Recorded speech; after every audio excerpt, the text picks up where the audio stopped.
Merci Gilda pour cette lecture. En effet, nous sommes reconnaissants, nous nous réjouissons aujourd'hui pour ce grand jour. Chers frères et sœurs, aujourd'hui nous célébrons la Pentecôte. C'est un événement bouleversant, un tournant dans l'histoire, non seulement pour les premiers disciples, mais pour toute l'Église, jusqu'à nous, ici à Paris. Acte 2 nous raconte comment, 50 jours après la résurrection de Jésus, les disciples, obéissant à sa parole, attendaient dans l'unité, dans la prière. Ils ne savaient pas comment cela allait se passer, mais ils savaient que Dieu avait promis quelque chose. Et soudain, le ciel s'ouvre, le Saint-Esprit descend, le souffle de Dieu remplit la maison, les langues se délient, le monde change. Tout à coup, il vient du ciel, un bruit comme celui d'un vent impétueux. Verset 2. L'Esprit descend là où un peuple attend. Le Saint-Esprit n'est pas tombé au hasard. Il est venu sur un peuple rassemblé, persévérant dans la prière. Ce n'était pas une foule dispersée, ni un individu isolé, mais une église en attente. Dieu cherche encore aujourd'hui des cœurs rassemblés. Un peuple qui dit « Seigneur, viens, nous avons soif de toi ». Il descend là où il y a de l'espace pour lui, là où l'on ne s'appuie pas sur la chair, sur les habitudes, mais sur la promesse. Et la promesse de Jésus est toujours valable. Vous recevrez une puissance, le Saint-Esprit survenant sur vous. Vous le dit dans Acte 1, verset 8. Dans Acte 2, les disciples se mettent à parler dans d'autres langues. Et tous les peuples rassemblés, comme on pouvait le voir à Jérusalem, entendent les merveilles de Dieu dans leur propre langue.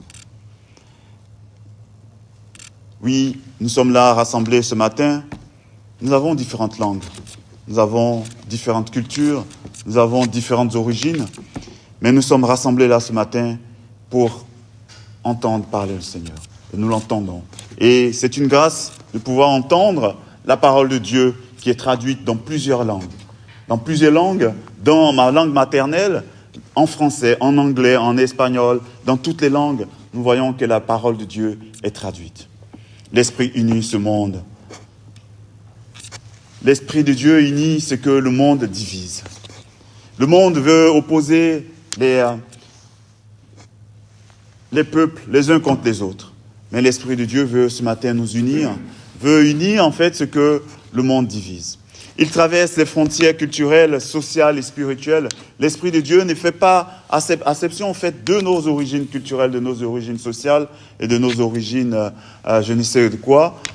Il traverse les frontières culturelles, sociales et spirituelles. Il parle au cœur dans leur langue maternelle, dans leur vécu, dans leurs blessures, dans leur espoir.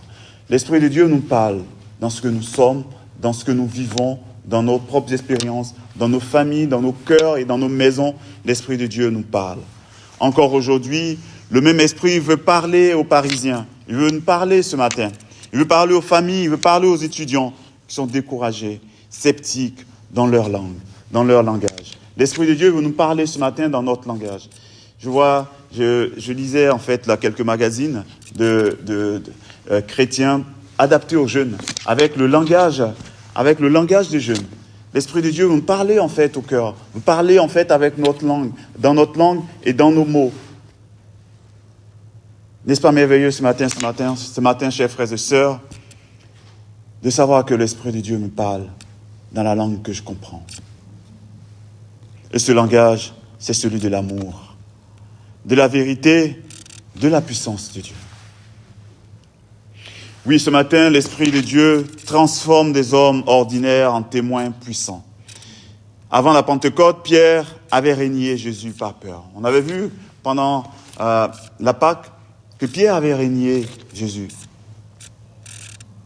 Mais après l'effusion du Saint-Esprit, il se lève avec assurance, proclame l'Évangile et 3000 personnes sont sauvées. Ce n'est pas un changement de personnalité, c'est une transformation spirituelle. Ce n'est pas par sa propre force, parce que par sa propre force, il voulait défendre le Christ. Par sa propre force, par l'épée, il voulait défendre le Christ, mais il n'est pas arrivé. Il a régné le Christ. Il a régné le Christ. Pour nous poser ce matin la question de savoir avec quoi est-ce que je veux me lever ce matin? Avec ma propre force ou avec l'Esprit de Dieu? Ce n'est pas un changement de personnalité, c'est une transformation spirituelle dont nous avons besoin. La vie chrétienne, ce n'est pas juste en fait changer de personnalité, c'est-à-dire arrêter simplement de dire peut-être si je disais beaucoup de gros mots ou je faisais ça. C'est pas de ça, c'est pas que ça en fait. La vie spirituelle, la vie chrétienne, c'est un changement, c'est une transformation spirituelle. Transformation de notre façon de penser, transformation de notre être entier. Nous en avons parlé le dimanche passé, nous avons parlé de la langue que nous cherchons à dompter, que nous pouvons dompter, mais par l'Esprit de Dieu. Ce n'est pas du courage humain. Ce n'est pas le courage humain qui manquait à Pierre. Il avait ce courage. On voit qu'il a sorti l'épée et qu'il a coupé l'oreille d'un des gardes. Ce n'est pas le courage qu'il manquait. Mais c'est la puissance du Saint-Esprit qu'il manquait. Et oui, à la Pentecôte, la puissance du Saint-Esprit est descendue sur lui. Est descendue sur lui. Et oui, chers frères et sœurs, Dieu ne cherche pas des gens parfaits. Dieu ne cherche pas des gens parfaits, il cherche des gens disponibles. Il ne nous demande pas d'être forts, mais d'être ouverts à recevoir sa force. Le Seigneur, ce matin, ne cherche pas des gens qui sont complètement parfaits. De toute façon, je ne serai pas là ce matin devant vous parce que je ne suis pas parfait.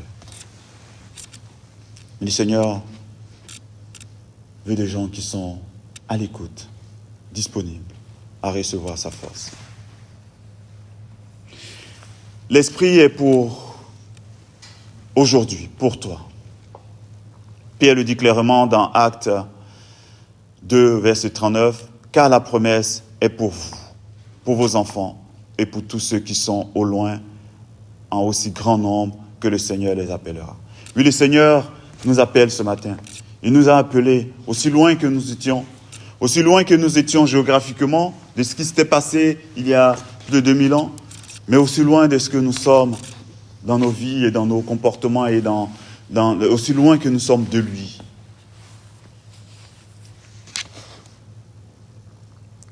Car la promesse est pour vous, pour vos enfants, pour tous ceux qui sont au loin, en aussi grand nombre que le Seigneur les appellera. Cela inclut Paris, cela inclut nos pays d'origine, cela inclut mon village, cela inclut la Creuse, cela inclut, cela inclut toutes les nations. Cela inclut ton foyer. Cela inclut ta maison. Cela inclut ton cœur, notre église locale. Ce n'est pas juste un récit, ce n'est pas juste quelque chose d'extraordinaire à admirer, mais c'est une réalité à vivre. Vivre en nouveauté de vie, vivre avec l'Esprit de Dieu qui contrôle nos vies. J'aime bien faire, en fait, je fais cette analogie, je vais se poser une question ce matin, savoir qui contrôle ma vie. La question que je voulais qu'on se pose ce matin, c'est qui contrôle ma vie? Comment vivre une vie renouvelée par l'Esprit de Dieu? Une vie transformée par l'Esprit de Dieu. C'est difficile de vivre une nouvelle vie ou de devenir amnésique du jour au lendemain lorsqu'on a vécu longtemps sans le Christ. Lorsqu'on a longtemps mené sa vie sans le Christ, lorsqu'on a réalisé beaucoup de choses sans le Christ, comment maintenant partager tout avec le Christ et s'abandonner à lui alors que l'on pense qu'on est doté d'une certaine intelligence, d'une capacité de réflexion, une capacité d'analyse. C'est cela la difficulté du monde par rapport au christianisme. Mais cela reste aussi difficile pour ceux qui viennent au Seigneur. Comment s'affranchir? Comment vivre une nouvelle vie par l'Esprit de Dieu? Comment vivre une vie renouvelée par l'Esprit de Dieu, une vie transformée par l'Esprit de Dieu? C'est la question que je voudrais que l'on puisse se poser ce matin. Qui contrôle ma vie? Si dans ma vie, il y a, dans la réalité, que 60% des aspects de ma vie où je fais confiance au Seigneur, quel est le pourcentage des aspects de la vie, de ma vie, où je fais confiance au Seigneur? On pourrait se poser ce matin, si on veut raisonner un peu mathématiquement, quel est le pourcentage que je garde pour moi? Quel est le pourcentage de ma vie contrôlée par l'Esprit Saint? Et quel est le pourcentage que je contrôle moi-même? Ça, je dis, ça, c'est moi qui gère.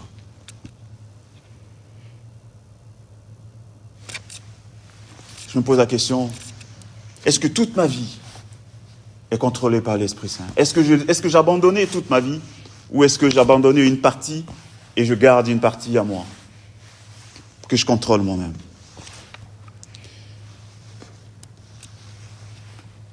Ce matin, chers frères et sœurs, nous voulons nous poser cette question. Qui contrôle ma vie? Frères et sœurs, encore aujourd'hui, l'Esprit souffle. La Pentecôte ne doit pas être une fête du calendrier, qu'une fête du calendrier, mais un appel à la soif, à la consécration et à l'attente. Demandons au Seigneur de réveiller son feu dans nos vies, de parler à travers nous pour toucher notre génération, pour toucher les membres de nos familles, pour toucher nos frères, toucher nos sœurs, de nous renouveler notre Église, non par nos efforts humains, mais par la puissance de son Esprit. As-tu soif de plus de Dieu dans ta vie ce matin? Es-tu prêt à laisser le Saint-Esprit te remplir à nouveau? Ou peut-être pour la première fois, es-tu prêt à laisser le Saint-Esprit te remplir ta vie?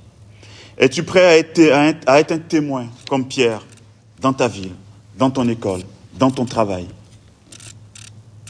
Alors aujourd'hui, ne ferme pas ton cœur. L'Esprit est là. Il appelle, il renouvelle.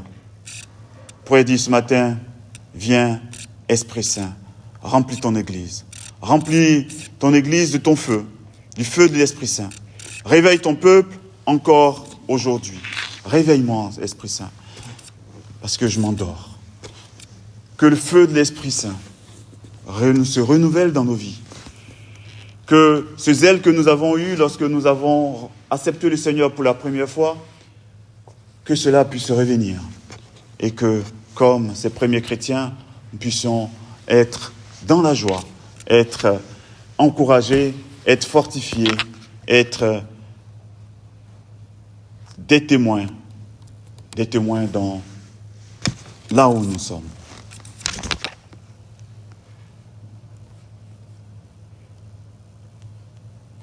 Oui, aujourd'hui je voudrais que l'on se pose la question de savoir où j'en suis avec ma vie chrétienne. Est-ce que le Saint-Esprit a tout le contrôle? Ou est-ce que, comme le disent les jeunes, c'est moite-moite? Est-ce que c'est moitié-moitié? C'est une question difficile, c'est une réalité. Ma prière ce matin, c'est que le Saint-Esprit prenne tout le contrôle de ma vie, prenne tout le contrôle de l'Église, prenne tout le contrôle de notre Église locale, et que ce soit lui, et que tout se fasse par l'Esprit de Dieu. Prions.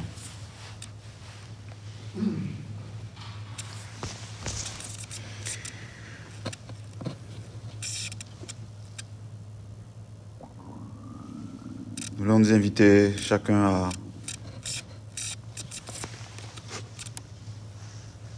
à faire un point et à regarder là où est-ce qu'il en est aujourd'hui.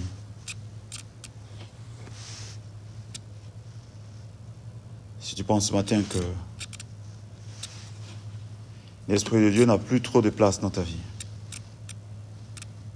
si tu penses ce matin que Tu ne sais plus qui contrôle ta vie. Tu ne sais plus qui est au contrôle. Demande simplement au Seigneur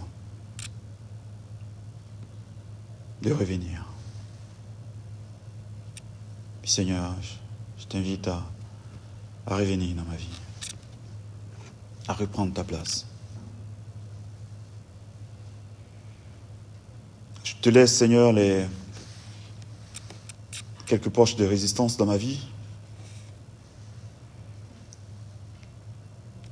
Là où je ne lâche pas encore, Seigneur. Je veux tout abandonner entre tes mains, Seigneur.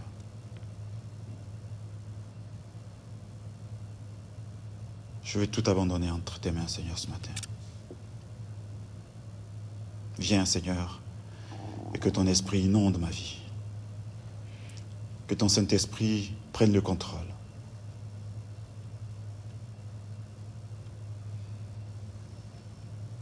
Au nom de Jésus-Christ. Amen.